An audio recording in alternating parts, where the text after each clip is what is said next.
Hello everyone. So today we are going to discuss about the functions of RBI. The first among them is monetary management. As we have already discussed in the previous videos about the monetary policy and monetary policy tools, wherein we have discussed that how RBI manages the inflation in the economy by the expansionary policy or the contractionary policy. And there are various tools which RBI use like repo rate, reverse repo rate, open market operations, liquidity adjustment facilities, various facilities being provided by the RBI. This is how RBI manages the monetary system of our country. Next is it regulates the banks. And it also regulates the NBFCs, non-banking financial companies. There are some NBFCs which are regulated by uh, IRDAI and CBI. Some NBFCs are regulated by them, but the NBFCs which are having their own regulator will be regulated by them. All other NBFCs will be regulated by the RBI itself.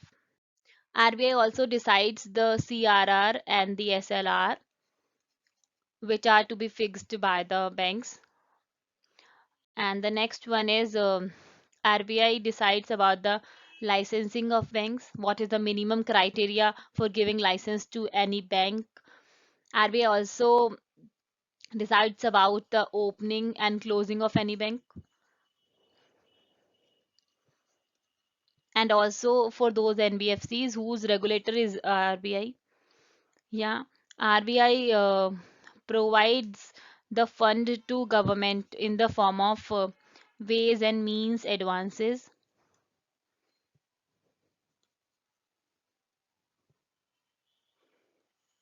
This is very important one. And next is RBI manages the Forex Reserve of India. Forex Reserve Management. Reserve Management. Wherein it manages the all the assets present there. May it be gold, may it be some STR from the IMF or any other currency with the Forex Reserve of India. So it need to manage all the system. RBI also manages our system of like the NPCI. NPCI is under Payment and Settlement System of India. Payment and Settlement System Act by of 2007, by which this UPI system was started in India. So this NPCI is managed by RBI. There are various other things which RBI do is development schemes. So development schemes includes various schemes are there like priority sector lending, and it can be Kisan credit cards, and like lead bank scheme. It has been also started in 1969, lead bank scheme. So these are the important. So if we are going to discuss about priority sector lending, what does it mean? It is about that providing the uh, um, loans or the giving the lending to those sectors which need it the most. So the sectors among it are, let's say, agriculture sector, or we can say education sector, housing sector, and other sectors which need the funding more importantly are provided by this. And there is one other criteria, that is कि जो commercial banks होते हैं and foreign banks होते हैं, उनके लिए mandatory होता है कि 40% जो लैंडिंग होगी वो प्रायोरिटी सेक्टर लैंडिंग में करनी होगी, और जो हमारे रीजनल रूरल बैंक्स होते हैं, जो कुछ डिफरेंशिएटेड बैंक्स हैं जिनको हम रीजनल रूरल बैंक्स बोलते हैं, उनके लिए मैंडेटरी है कि आपको 70% लैंडिंग प्रायोरिटी सेक्टर लैंडिंग में करनी होगी. इसके कुछ मॉडल्स भी आए हैं. मॉडल्स में से एक मॉडल है on landing model. On landing model में क्या होता है कि जैसे एक क्राइटेरिया फिक्स किया हुआ है कि 40% आपको प्राइवेट सेक्टर को लेंड करना ही है, किसको, कॉमर्शियल बैंक्स को। तो अगर वो कॉमर्शियल बैंक्स डायरेक्टली नहीं कर पा रहे हैं इतनी लेंडिंग, और तो उनके पास एक ऑप्शन है कि आप किसी एनबीएफसी को फंड दें और उसको एनबीएफसी के लिए मैंडेट कर दें कि आप इसको प्राइवेट सेक्टर लैंडिंग वाले सेक्टर्स को ही देंगे, लाइक एग्रीकल्चर को देंगे, लाइक एजुकेशन सेक्टर में देंगे, तो ये सेक्टर्स फिक्स्ड होंगे। तो आप टोटल 40% करना होता है, जिसमें 35% तो कॉमर्शियल बैंक को करना ही अपने आप है, बट द लेफ्ट वन यानी 5% जो होगा, उतना अमाउंट अगर आप एनबीएफसी के वे से भी करा देते हैं तो it is allowed as per the RBI के प्रोविजंस। डेवलपमेंट स्कीम्स में ये 5% वाला प्रोविजन अलाउड है। इसको ऑन लेंडिंग मॉडल बोलते हैं।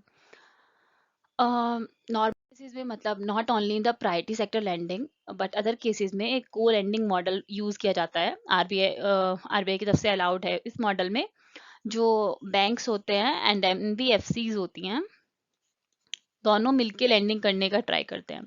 जिसमें क्या होता है कि नॉर्मली बैंक से कोई लैंड क्यों नहीं करना चाहता है, क्योंकि बैंक्स बहुत सारे डॉक्यूमेंट्स मांगता है, बैंक्स बहुत स्ट्रिक्ट वैलिडेशन करते हैं। तो वैलिडेशन या फिर प्रूफ्स बहुत देने पड़ते हैं बैंक्स के केस में, इसलिए लैंडिंग में थोड़ा टाइम भी लगता है और लैंडिंग रेट बैंक का कम होता है। एक क्राइटेरिया ये है, बैंक का लैंडिंग रेट कम होता है, बट लोग फिर भी इसलिए नहीं लेते हैं क्योंकि वहाँ पे डॉक्यूमेंट्स ज़्यादा, प्रूफ वैलिडेशन सिस्टम चलता है। एनबीएफसी में लैंडिंग रेट तो ज़्यादा होगा, लेट्स से कि 12% होगा, बट ज़्यादा प्रूफ्स की ज़रूरत नहीं है, इजीली आपको वहाँ से सैंक्शन मिल जाएगा, अमाउंट आपको क्रेडिट कर दिया जाएगा।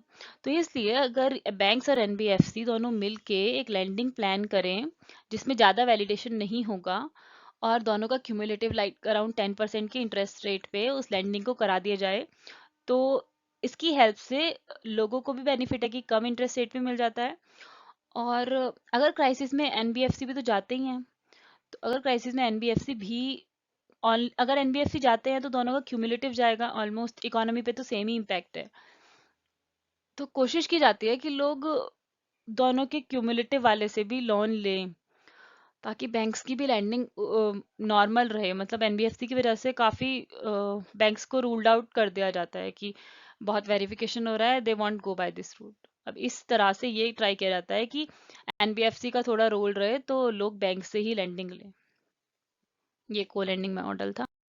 And the next one is lead bank scheme. So this lead bank scheme was started in 1969 और इसका एम ये था कि जो लीड बैंक्स, जिन बैंक्स को लीड बैंक्स कैटेगराइज किया जाएगा, वो बैंक्स हेल्प करेंगे कि मार्केट के अंदर जो भी सिनेरियो है या फिर किसी भी सेक्टर में जहाँ पे लैंडिंग की पोटेंशियल है उसको फाइंड आउट करना, और ये आरबीआई को हेल्प करते थे। अल्टीमेटली एम होता था कि आरबीआई को हेल्प करेंगे जो भी लीड बैंक्स होंगे, उनको मतलब कि लैंडिंग पोटेंशियल किसके अंदर है ये सब डिसाइड कराने में, या फिर ये इन्फॉर्म करेंगे आरबीआई को। तो ऐसे ही काफ़ी सारे लीड बैंक्स बनाए गए थे जो कुछ पर्टिकुलर बैंक्स को से ये चीज़ डिसाइड करेंगे कि कहाँ पर कितनी लैंडिंग पोटेंशियल है एंड मार्केट को थोड़ा असेस करने में हेल्प करेंगे।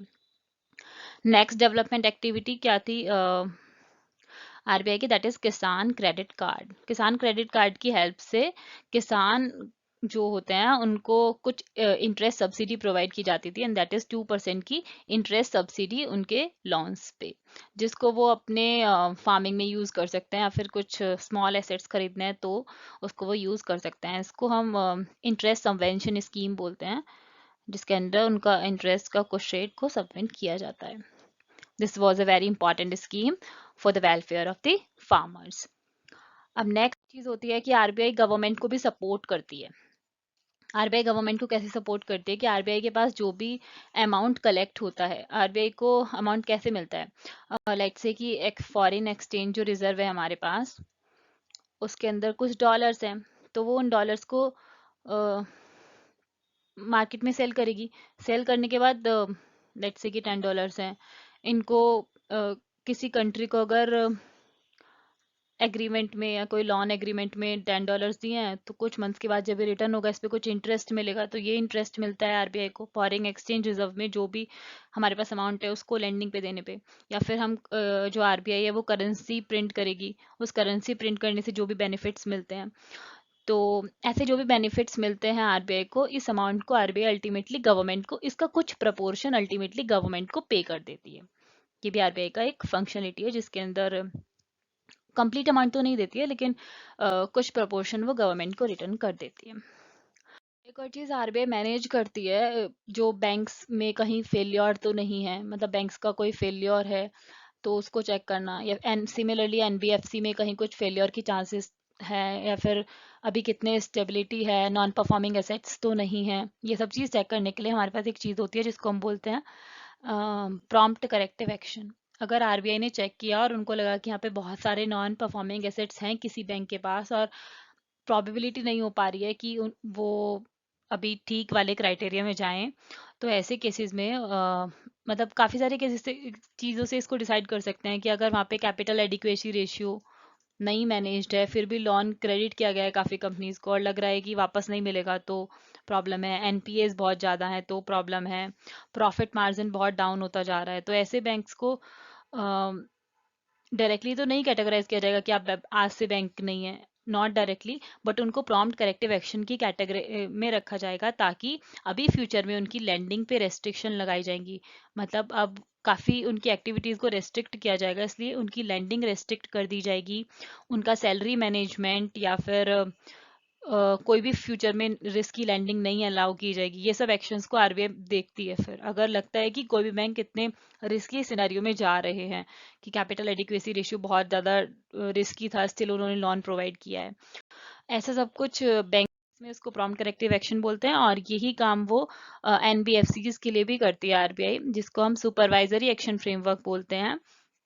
सुपरवाइजरी एक्शन फ्रेमवर्क में भी यही एम होता है कि जो भी एनबीएफसीज इसी क्राइटेरिया से निकल रहे हैं, उनको भी चेक करना होता है आरबीआई को। और हो सकता है अगर एनबीएफसी इसी को फेस कर रहे हैं तो उनको कुछ एक्स्ट्रा कैपिटल रिक्वायरमेंट है, तो उनको वो एक्स्ट्रा कैपिटल प्रोवाइड कराएगी आरबीआई। इन केस अगर लगता है कि लेट्स से कि आईएलएफएस में प्रॉब्लम हुआ था, तो आरबीआई ने ट्राई किया था कि मनी इंजेक्ट कर किया जाएगा इकोनॉमी के अंदर, ताकि अगर लग रहा है कि बहुत ज़्यादा लोग आईएलएफएस के बॉन्ड सेल किए जा रहे हैं मार्केट में, तो ट्राई करो कि इकोनॉमी में मनी ज़्यादा हो जाए, ताकि लोग फिर फर्दर बॉन्ड्स को सेल ना करें। तो ऐसी सब एक्टिविटीज़ करके एनबीएफसीज को भी सेव करने का ट्राई करती है RBI. So there are number of actions जिसको आरबीआई परफॉर्म करती है। So I hope you understand the topic well. Thank you for watching.